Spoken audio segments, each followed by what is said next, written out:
అపూర్వ సెల్లో ఉన్న గగన్ దగ్గరికి వచ్చి గగన్ని కావాలని రెచ్చగొడుతూ, రే గగన్, నిన్ను జైలుకి పంపించిన తర్వాత నేను మొట్టమొదటిగా చేయబోయే పని ఏంటో తెలుసా? భూమిని చంపడం. నువ్వు జైలుకి వెళ్తే దాన్ని కాపాడేవాడు ఎవడు కూడా ఉండడు. కాబట్టి దాని చావు నా చేతుల్లోనే. ఆ తర్వాత మీ అమ్మ అని చెప్పి అపూర్వ అంటూ ఉంటే గగన్ ఎంతో ఆవేశంగా అపూర్వ గొంతు పట్టుకోవడానికి ప్రయత్నిస్తూ ఉంటాడు. రే గగన్, ఇంకా నేను చెప్పడం అయిపోలేదురా, అప్పుడు ఎందుకు ఆవేశపడుతున్నావో? నెక్స్ట్ నీ చెల్లెలు ఉంది కదా, కాలేజ్కి వెళ్తున్న నీ చెల్లెల్ని ఎవరో రేప్ చేసి చంపేశారని పేపర్లో వస్తుంది. ఇదంతా కూడా నేనే దగ్గరుండి చేయిస్తాను అని చెప్పి అపూర్వ గగన్కి చెబుతూ ఉంటుంది. ఇక అలా గగన్ ఆవేశంతో రగిలిపోతూ ఉంటాడు. వస్తే అపూర్వ, ఒక్కసారి నన్ను బయటకు రానివ్వవే, నీ అంతు చూస్తాను అని చెప్పి గగన్ అంటూ ఉంటాడు. ఇక దాంతో అపూర్వ, ఎందుకు ఆవేశపడుతున్నావు? నువ్వు బయటకు రాలేవని నేను చెప్తున్నాను కదా. నా మనిషి చేత నువ్వే సుపారీ ఇచ్చి మా బావని హత్య చేయించబోయావని నేను అడ్డంగా ఇరికించేశాను. రేపో మాపో కోర్టుకి నిన్ను తీసుకువెళ్తారు. అప్పుడు నీకు జైలు శిక్ష ఖచ్చితంగా పడుతుంది. ఒక 10 ఏళ్ల పాటు జైల్లోనే ఉండి శిక్షనంతా కూడా అనుభవిస్తావు. ఆ తర్వాత నువ్వు బయటకు వచ్చావనుకో, మళ్ళీ ఏదో ఒక కేసు కింద నిన్ను మళ్ళీ జైలుకి పంపిస్తాను. అలా నీ జీవితం అంతా కూడా జైల్లోనే గడిచిపోతుంది. ఇంకా నువ్వు నన్ను ఏం చేయగలుగుతావురా అని చెప్పి అపూర్వ నవ్వుతూ ఉంటుంది. ఒకప్పుడు నీ తండ్రి నీకు దూరం అవ్వడానికి కారణం కూడా నేనే. ఇన్ని సంవత్సరాలు నీ తండ్రి చెయ్యని తప్పుకి నువ్వు అతన్ని అసహించుకుంటూనే ఉన్నావు. నువ్వు 6 ఏళ్ల వయసులో ఉన్నప్పుడే నీ తండ్రిని నీకు దూరం చేసి నీ కుటుంబం రోడ్డు మీద అడుక్కు తినేలాగా చేశాను. ఇన్ని సంవత్సరాలైనా సరే నువ్వు ఈ విషయాన్ని తెలుసుకోలేకపోయావు. అసలు నీ తండ్రికి నీకు మధ్య దూరం ఏర్పడింది నా వల్ల అన్న విషయం నువ్వు కనిపెట్టలేకపోయావు. అలాంటి నువ్వు నన్ను ఏం చేయగలవురా అని చెప్పి అపూర్వ పగలబడి నవ్వుతూ ఉంటుంది. ఇక దాంతో గగన్ ఇన్ని సంవత్సరాలు కృష్ణప్రసాద్ చెయ్యని తప్పుకి శిక్ష అనుభవిస్తున్నాడని చెప్పి ఎంతగానో బాధపడుతూ ఉంటాడు. ఇక అపూర్వ అక్కడి నుండి వెళ్ళిపోయిన తర్వాత ఇంటి దగ్గర భూమి గగన్ని విడిపించుకోలేక గగన్ గురించి ఆలోచిస్తూ ఎంతగానో బాధపడుతూ ఉంటుంది. ఇక అలా కుమిలి కుమిలి ఏడుస్తూ, నన్ను క్షమించండి గగన్ గారు, ఎన్నోసార్లు మీరు నన్ను కాపాడారు, కానీ నేను మీకు ఏమీ చేయలేకపోతున్నాను, నిస్సహాయ స్థితిలో ఉన్నాను అని చెప్పి, దేవుడా ఎలాగైనా సరే గగన్ గారిని నువ్వే బయటకు తీసుకుని రావాలి అని చెప్పి భూమి ఎంతగానో బాధపడిపోతూ ఉంటుంది. మరోపక్క కృష్ణప్రసాద్ కూడా గగన్ గురించి ఆలోచిస్తూ ఉంటాడు. నాన్న గగన్, చిన్నప్పటి నుండి నేను నీకంటూ ఏమీ చేయలేకపోయాను. 6 ఏళ్ల వయసులోనే నువ్వు కుటుంబ భారాన్ని మోసావు, తల్లి బాధ్యత చెల్లి బాధ్యత తీసుకున్నావు. ఇప్పుడు కూడా నేను నీ విషయంలో ఏమీ చేయలేకపోతే నేను బతికున్నా చచ్చినట్టే అని చెప్పి కృష్ణప్రసాద్ నా కొడుకుని నేనే విడిపించుకుంటాను అని చెప్పి ఆవేశంగా బయలుదేరి పోలీస్ స్టేషన్కి వస్తాడు. ఇక కృష్ణప్రసాద్ రావడంతో నైని ఆశ్చర్యంగా చూస్తూ, ఏంటి కృష్ణప్రసాద్ గారు, మీరు ఇలా వచ్చారు? మీ కొడుకు గగన్ని చూడ్డానికా అని చెప్పి అంటూ ఉంటుంది. మీ కొడుకు గగన్కి మీరంటేనే అసహ్యం, అటువంటిది మీరు అతన్ని చూడ్డానికి రావడం ఏంటి అని చెప్పి అంటూ ఉంటే అప్పుడు కృష్ణప్రసాద్, పిల్లలు అసహించుకునే తండ్రి ఉండొచ్చు, కానీ తండ్రి అసహించుకునే పిల్లలు ఉండరు మేడం. మా అబ్బాయి నన్ను అసహించుకుంటున్నాడంటే అందుకు నా తప్పు కూడా ఉంది. చిన్నతనంలోనే వాడికి నేను ఏమీ చేయకుండా ఇల్లు వదిలి వచ్చేసాను. ఏ తండ్రైనా అలా చేస్తే పిల్లలకు కోపంగానే ఉంటుంది, అందులో వాడి తప్పేమీ లేదు అని చెప్పి కృష్ణప్రసాద్ అంటూ ఉంటాడు. మీ అబ్బాయిని మీరు బాగానే వెనకేసుకొస్తున్నారు, ఇంతకీ మీరు వచ్చిన విషయం ఏంటి చెప్పలేదని నైని అంటూ ఉంటుంది. దాంతో కృష్ణప్రసాద్, అసలు నా కొడుకు తప్పు చేశాడని మీరు ఎలా నిర్ధారించుకున్నారు? ఏ రుజువుతో వాడిని అరెస్ట్ చేశారు అని చెప్పి కృష్ణప్రసాద్ ప్రశ్నిస్తూ ఉంటాడు. ఇక దాంతో నైని, మీరేమంటున్నారు కృష్ణప్రసాద్ గారు? ఆధారాలు లేకుండానే మీ అబ్బాయిని అరెస్ట్ చేశాను అనుకుంటున్నారా? మీ అబ్బాయిని అరెస్ట్ చేయడానికి కావాల్సిన అన్ని ఆధారాలు కూడా నా దగ్గర ఉన్నాయి.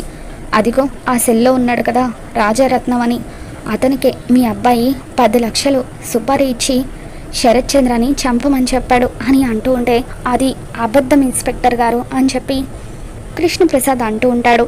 అది అబద్ధమని మీరెలా చెప్పగలరు అని చెప్పి నైని అంటూ ఉంటుంది. ఎందుకంటే ఆ మర్డర్ అటెంప్ట్ చేయాలనుకుంది నేను కాబట్టి, మా బావని దారుణంగా పొడిచి చంపాలని చూసింది నేను కాబట్టి అని చెప్పి కృష్ణప్రసాద్ అంటూ ఉంటాడు. సెల్లో ఉండి ఇదంతా వింటున్న గగన్ ఒక్కసారిగా షాక్ అవుతూ ఉంటాడు. అవును మేడం, నేను చెప్పేది నిజం. మా బావ అందరి ముందు నన్ను దొంగ అని అవమానించాడు, నా మీద చెయ్యి కూడా చేసుకున్నాడు. ఇంట్లో అందరి ముందు నా మీద అలా నిందలు వేసి నన్ను కొట్టడంతో నేను అవమానంగా ఫీల్ అయ్యాను. ఎలాగైనా సరే మా బావను చంపేద్దామని ప్లాన్ చేశాను, అందుకే ఇదంతా చేశానని చెప్పి ఆ రోజు గెస్ట్ హౌస్కి నా ఇద్దరు కొడుకులు వెళ్ళారన్న విషయం నిజంగా నాకు తెలీదు. ఒకవేళ ముందుగానే తెలుసుంటే నేనే నిందను ఒప్పుకునేవాడిని, స్టేషన్కి వచ్చి సరెండర్ అయి శిక్షను అనుభవించేవాడిని అని చెప్పి కృష్ణప్రసాద్ అంటూ ఉంటాడు. ఇక దాంతో నైని మీరు చెప్పేది అబద్ధం అని అంటూ ఉంటే, లేదు మేడం, నేను చెప్పేది నిజం. నేనే శరత్ చంద్ర గారిని మర్డర్ చేయబోయాను అని చెప్పి అంటూ ఉంటాడు. మీ అబ్బాయిని కాపాడడానికి మీరు ఈ నింద వేసుకోవడం లేదు కదా అని చెప్పి నైని అంటూ ఉంటుంది. లేదు మేడం, మా అబ్బాయిని కాపాడడానికి నేను ఈ నింద వేసుకోవడం లేదు, నేను చెప్పేది నిజమే. కావాలంటే నా చేతికున్న గాయం చూడండి. ఆ రోజు నేను గెస్ట్ హౌస్కి వెళ్ళినప్పుడు మా బావకి నాకు మధ్య గొడవ జరిగింది. ఆ గొడవలో తాగిన మత్తులో నేను ఆయన్ని చంపడం కోసమని మందు బాటిల్ని పగలగొట్టాను. అప్పుడు ఆ గాజు సీసా నాకు గుచ్చుకుంది, అప్పుడైనా గాయమేది అని చెప్పి కృష్ణప్రసాద్ తన చేతికైన గాయాన్ని చూపిస్తూ ఉంటాడు. దాంతో నైని, సరే మీ అంతటా మీరే నేరాన్ని ఒప్పుకుంటున్నారు కాబట్టి మిమ్మల్ని ఖచ్చితంగా అరెస్ట్ చేస్తాను అని చెప్పి కానిస్టేబుల్ ఆ గగన్ని రిలీజ్ చేసి కృష్ణప్రసాద్ని సెల్లో వేయండి అని చెప్పి అంటూ ఉంటుంది. ఇక దాంతో పోలీసులు కృష్ణప్రసాద్ని సెల్లో వేస్తూ ఉంటారు. ఇక అప్పుడు గగన్ ఎంతగానో ఎమోషనల్ అవుతూ కృష్ణప్రసాద్ వైపు చూస్తూ ఉంటాడు. ఇక అప్పుడు కృష్ణప్రసాద్ గగన్తో, నానా గగన్, ఇప్పటికైనా నన్ను క్షమించినానా? ఇన్నేళ్ల పాటు నేను చెయ్యని తప్పుకి శిక్ష అనుభవిస్తూనే ఉన్నాను. శారదకు, నీకు, పూర్ణికి నేను దూరం అయ్యాను. ఇప్పటికైనా ఈ నాన్న పడే బాధని అర్థం చేసుకో. ఒక్కసారి నువ్వు నాన్న అని పిలిస్తే జీవితాంతం నేను జైల్లో సంతోషంగా శిక్షని అనుభవిస్తాను అని చెప్పి కృష్ణప్రసాద్ అంటూ ఉంటాడు.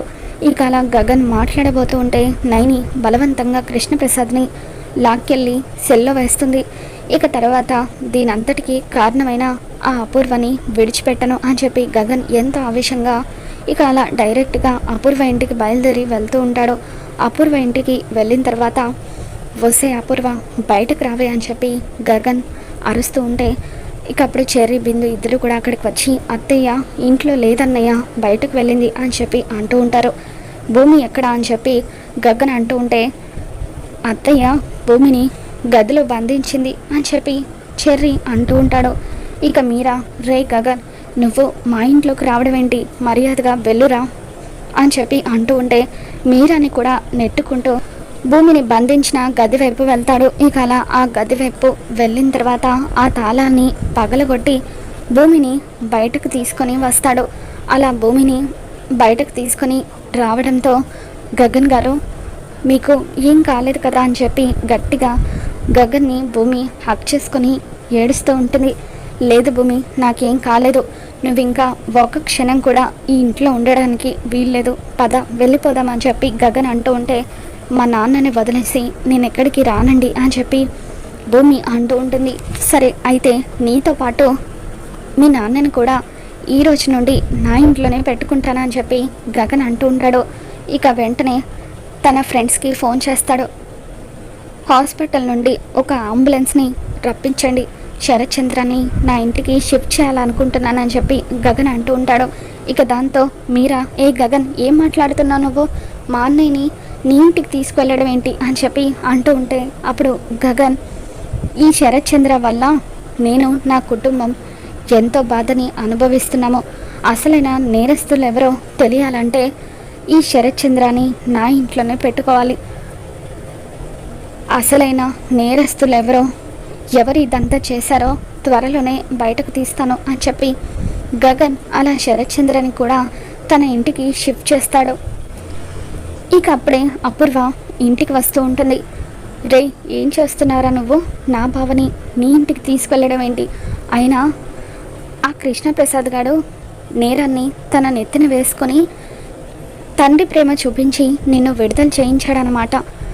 రే, కేవలం ఆ కృష్ణప్రసాద్ ఒప్పుకోవడం వల్లే నిన్ను వదిలేశారు, అంతేకాని నీ మీదున్న కేసుని పూర్తిగా కొట్టేలేదు. అది గుర్తుపెట్టుకో.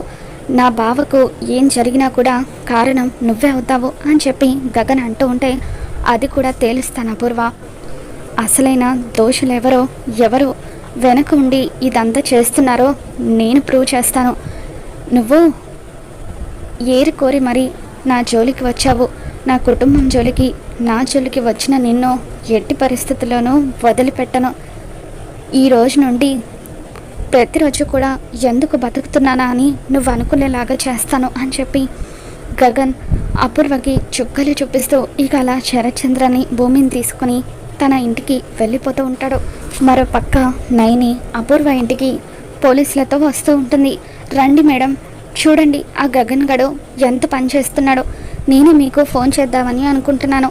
మా బావని భూమిని బలవంతంగా కిడ్నాప్ చేసి ఆ గగన్ గడు తీసుకెళ్ళిపోతున్నాడు అని చెప్పి అపూర్వ అంటూ ఉంటే, యు ఆర్ అండర్ అరెస్ట్ అని చెప్పి నైని అంటూ ఉంటుంది.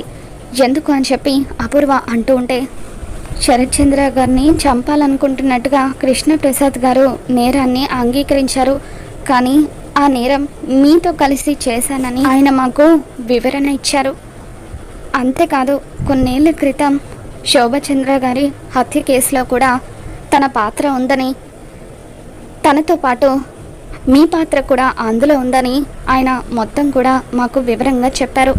కాబట్టి శోభచంద్ర గారి మర్డర్ కేసుని కూడా మేము ఓపెన్ చేసి రీఇన్వెస్టిగేషన్ చేస్తున్నాము. అందుకే మిమ్మల్ని ఎంక్వైరీ కోసం స్టేషన్కి తీసుకుని వెళ్తున్నాం, పదండి అని చెప్పి నైని అపూర్వని అరెస్ట్ చేసి అక్కడి నుండి తీసుకెళ్ళిపోతూ ఉంటుంది.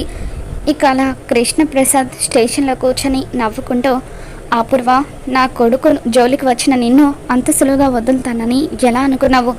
ఎలాగూ నేను జైలుకి వెళ్తున్నాను కాబట్టి నాతో పాటు నిన్ను కూడా ఇరికించి తీరుతాను. ఇన్ని రోజులకు నేను పడిన మానసిక వేదనకు పరిష్కారం దొరకబోతుంది అని చెప్పి కృష్ణప్రసాద్ తనలో తాను నవ్వుకుంటూ ఉంటాడు. మరోపక్క కృష్ణప్రసాద్ ఇచ్చిన ట్విస్ట్కి అపూర్వ కూడా షాక్లో ఉండిపోతుంది.